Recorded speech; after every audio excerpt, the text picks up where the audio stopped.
बहुत खुशी की बात है कि डॉक्टर सर्वपल्ली राधाकृष्णन जी के जन्मदिन के शुभ अवसर पर शिक्षक दिवस मनाते हैं। मुझे अपने अन्य अतिथिगण के बीच कुछ बातें बोलने का मौका मिला है, तो अपनी बातों को सभी लोगों के बीच प्रस्तुत करने जा रहा हूँ। स्वतंत्रता के बाद भारत 15 अगस्त 1947 को भारत आजाद हुआ था। साथ ही इसका विभाजन भी हो गया था। भारत के 75 सीमा बंगाल और प्रांतों को पूर्वी बंगाल से अलग कर पाकिस्तान का निर्माण किया गया था। साथ ही 15 अगस्त को स्वतंत्र दिवस भी मनाते हैं। हमारे भारत के सभी महान पुरुषों ने भारत स्वतंत्र होने पर भारत को कानूनों को चलाने के लिए संविधान का निर्माण किया था। 26 नवंबर 1949 को संविधान बनकर तैयार हो गया था। 26 जनवरी 1950 को संविधान को लागू किया गया था। संविधान निर्माण का कार्य 1946 से 1949 तक लगभग 165 दिनों की बैठक के पश्चात हुआ था। इस सभा में 389 सदस्य थे। संविधान निर्माण 2 वर्ष 11 महीने 18 दिन लगभग 3 वर्ष लगा था। संविधान के लागू पर 26 जनवरी को गणतंत्र दिवस भी मनाते हैं। संविधान निर्माण के समय देश में अशांति, हिंसा तथा विद्रोह का वातावरण था। संविधान सभा के समक्ष नागरिकों के अधिकार, केंद्र राज्य संबंध, भाषा, अल्पसंख्यकों तथा दलितों के अधिकार जैसे कई महत्वपूर्ण प्रश्न थे। शहर में रहने वाले विभिन्न व्यवसाय के लोगों को बुनियादी सुविधाएं उपलब्ध कराना आवश्यक था। नई तकनीकी पर प्रौद्योगिकी विकास करना और अधिक से अधिक लोगों की नौकरी देना नई सरकार के समक्ष समस्याएं थी। लंबी बैठक, विचार विमर्श, वाद विवाद के पश्चात संविधान सभा के एक आदर्श संविधान बनाने में सफल हुई थी। इसमें प्रमुख नेताएं थे पंडित जवाहरलाल नेहरू, डॉक्टर भीमराव अम्बेडकर, डॉक्टर राजेंद्र प्रसाद, सरदार वल्लभ भाई Patel, K.A.. Munshi, VN. Rao, SN. Mukherjee आदि ने इसमें महत्वपूर्ण भूमिका निभाई थी। पंडित जवाहरलाल नेहरू के सुझाव पर संविधान सभा के द्वारा भारत को एक स्वतंत्र संप्रभु गणराज्य बनाया गया था। साथ ही संविधान में नागरिकों को समानता, स्वतंत्रता, न्याय, अल्पसंख्यकों, पिछड़े वर्ग, जनजाति समुदाय को संरक्षण देने का प्रभाव किया गया था। इसी समय मताधिकार के सिद्धांत का पालन किया गया था, जो मताधिकार का उम्र 21 वर्ष था। फिर बाद में हटाकर उसको 18 वर्ष कर दिया गया था। वोट डालने का सभी का अधिकार है, अमीर हो या गरीब, छोटा ही हो बड़ा, जिसकी उम्र 18 वर्ष हो। हिंदी को राष्ट्रभाषा बनाने के लिए 3 साल बहस हुआ था। टी.टी. कृष्णाचार्य ने हिंदी को राष्ट्रभाषा बनाने पर दक्षिण राज्यों के संघ से अलग होने की धमकी दी थी। हमारे भारत के महान पुरुषों ने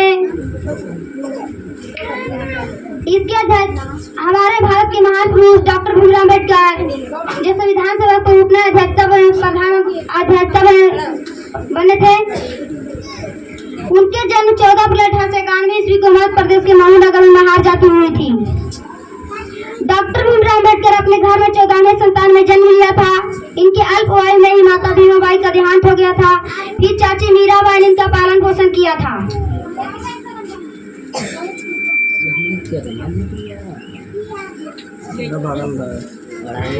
भीमराव अम्बेडकर को बचपन में प्यार से विवाह करके बुलाया करता था। भीमराव अम्बेडकर को पहली बार एक मराठी स्कूल में भर्ती कराया गया था।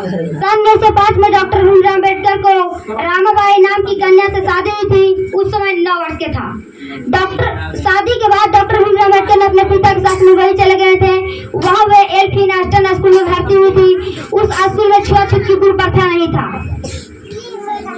सन 1907 में डॉक्टर भीमराव अम्बेडकर ने मैट्रिक परीक्षा उत्तीर्ण की थी। महार जाति के लिए यह बहुत गर्व की बात थी। घर में खूब खुद जमाई गई थी और डॉक्टर भीमराव अम्बेडकर ने एल्फिन आस्टन स्कूल में पढ़ने लगे थे।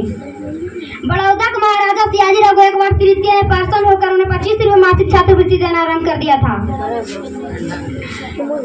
सन 1913 में डॉक्टर भीमराव अम्बेडकर ने बीए उत्तीर्ण हुए थे।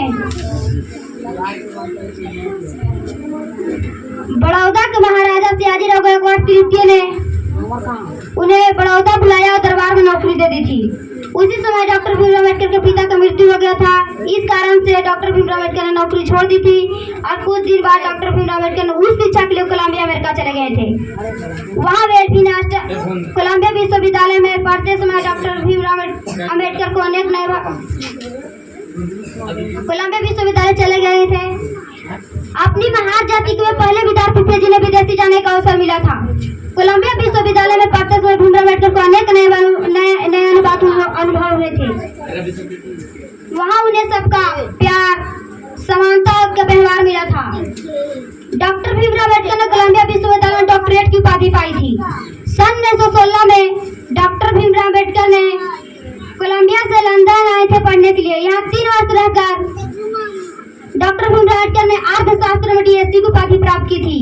सन 1920 में डॉक्टर भीमराव अम्बेडकर ने छूत की बुराइयों को लड़ने के लिए मुख्य नायक नामक साप्ताहिक अखबार निकालना आरंभ कर दिया था। सन 1923 में डॉक्टर भीमराव अम्बेडकर ने मुंबई लौट गए और उन्होंने वकालत आरंभ कर दिया था। भीमराव अम्बेडकर ने 18 घंटे पढ़ते थे। उन्होंने सिनेमा और गपशप से दूर रहते थे।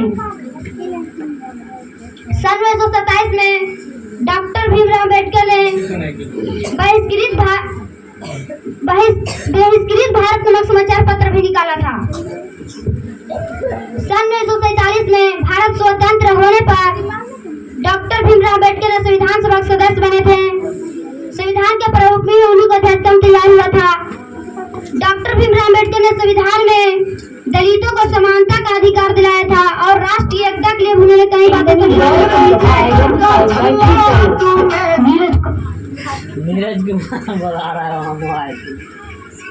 सम्मिलित कराए थे।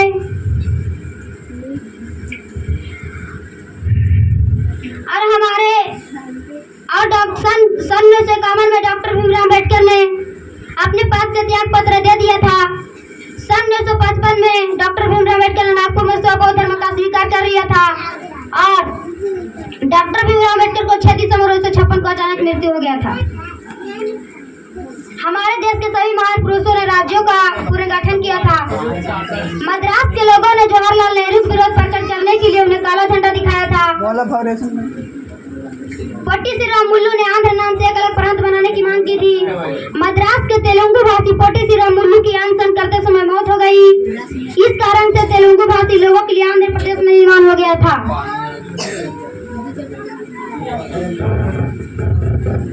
इस प्रकार तेलुगु भाषी लोगों के लिए आंध्र प्रदेश में निर्माण हो गया था। इस प्रकार 1 अक्टूबर 1953 को आंध्र प्रदेश में प्रांत का निर्माण हो गया था। 1956 तक अनेक प्रांतों का निर्माण हो गया था, जैसे गुजरात, महाराष्ट्र, पंजाब, हरियाणा आदि भाषा के आधार पर विभिन्न प्रांतों का निर्माण हो गया था। 1960 में मुंबई प्रांत को मराठी और गुजराती भाषी 2 अलग राज्यों में बांट दिया गया था। 6 साल बाद पंजाब का विभाजन कर हरियाणा नाम से एक अलग प्रांत बनाया गया था, परंतु दोनों की राजधानी चंडीगढ़ को ही बनाया गया था। 2001 में कई जनजाति के आधार पर राज्यों का निर्माण किया गया था, जैसे मेघालय, नागालैंड, मणिपुर, छत्तीसगढ़, उत्तराखंड, झारखंड से राज्य अभी भी जनजातियां रहती हैं। आजादी के पश्चात कश्मीर, जूनागढ़, हैदराबाद जैसे प्रांत पाकिस्तान में मिलना चाहता था, लेकिन सरदार वल्लभ भाई पटेल ने दृढ़ निर्णय के कारण भारत में मिला दिया। इसके कारण अभी भी भारत और पाकिस्तान में बड़े लड़ाइयाँ होती रहती हैं। 1954 में ही गोवा, दमन, दीव, दादरा, नगर हवेली पर से पुर्तगाल के शासन अंत हो गया था और योजना आयोग की स्थापना 1950 में किया गया था। योजना आयोग में इसका अध्यक्ष प्रधानमंत्री को बनाया गया था। इस कारण प्रथम अध्यक्ष पंडित जवाहरलाल नेहरू बने थे। योजना आयोग को विशाल व भारी धोखा कार्य दिया जाता था, जैसे पोखर खुदवाना, बांध बनवाना, टर्बाइन लगवाना इत्यादि। हमारे देश के सभी महान पुरुषों ने लोकतांत्रिक शक्तिकरण किया था। 1974 में जयप्रकाश नारायण ने संपूर्ण क्रांति का आगाज किया था। 1974 में छात्र आंदोलन हुए थे, जो पटना से शुरू हुआ था और 1975 में तत्कालीन घोषित हुआ था इंदिरा गांधी के समय, और उसी समय कांग्रेस सरकार की सत्ता पलट दिया गया था और 1977 में जनता पार्टी की सत्ता आई थी, जिसमें प्रधानमंत्री मोरारजी देसाई बना था। उन्होंने तत्कालीन व्यवस्था को अंत कर दिया, परंतु आपसी मतभेद के कारण पुनः सत्ता गांधी जी की चली गई। उस समय पंजाब में अलगाववादी आंदोलन चल रहा था। पंजाब में अलगाववादी आंदोलन को समाप्त करने के लिए इंदिरा गांधी ने ऑपरेशन ब्लू स्टार नामक अभियान चलाया था। इसके विरोध में इंदिरा गांधी दोषी करारकों ने इंदिरा गांधी को हत्या कर दी थी और इंदिरा गांधी के पुत्र राजीव गांधी प्रधानमंत्री बने थे। राजीव गांधी सरकार के दौरान देश में आर्थिक विकास हुआ था। कंप्यूटर और सॉफ्टवेयर द्वारा सूचना और संचार क्षेत्र में प्रगति हुई थी। और हमारे देश के महान पुरुष महात्मा गांधी ने भारत को आजाद दिलाने का बहुत प्रयास किया था और उन्होंने लगभग पूरे देश में भ्रमण किया था। उन्होंने अंग्रेज सरकार का विरोध भी किया था। महात्मा गांधी का जन्म 2 अक्टूबर 1869 ईस्वी को गुजरात के पोरबंदर में उनका स्थान में हुआ था। इसका पिता का नाम करमचंद गांधी था। इसके माता का नाम पुतलीबाई था।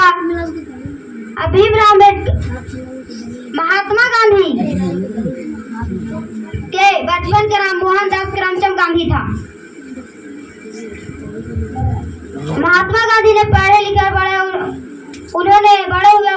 उन्होंने उनके नाम उल्लेखनीय हुए थे।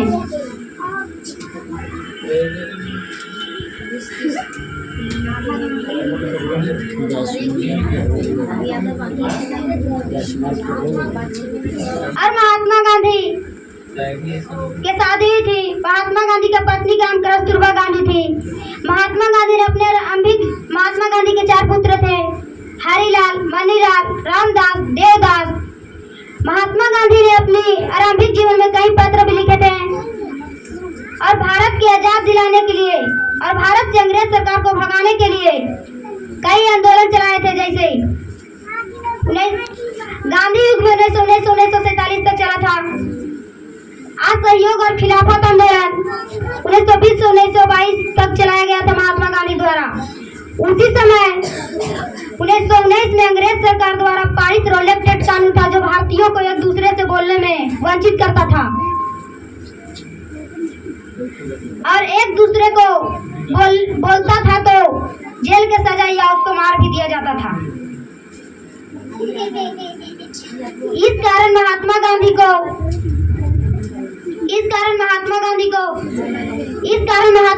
ने अहात्म पर 6 अप्रैल 1919 ईस्वी को राष्ट्रीय अपमान दिवस मनाया गया था। पंजाब के अमृतसर स्थान पर 13 अप्रैल 1919 ईस्वी के जालियांवाला बाग हत्याकांड में गोली चलाने का आदेश जनरल डायर ने दिया था, जिसमें लाखों करोड़ों लोग मारे गए थे।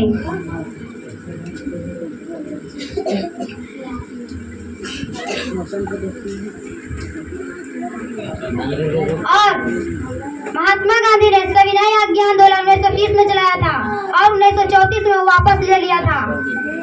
और महात्मा गांधी भारत छोड़ो आंदोलन भारत छोड़ो आंदोलन महात्मा गांधी द्वारा द्वितीय विश्व युद्ध के दौरान 1942 में अंग्रेज सरकार के खिलाफ चलाया गया था भारत छोड़ो आंदोलन। और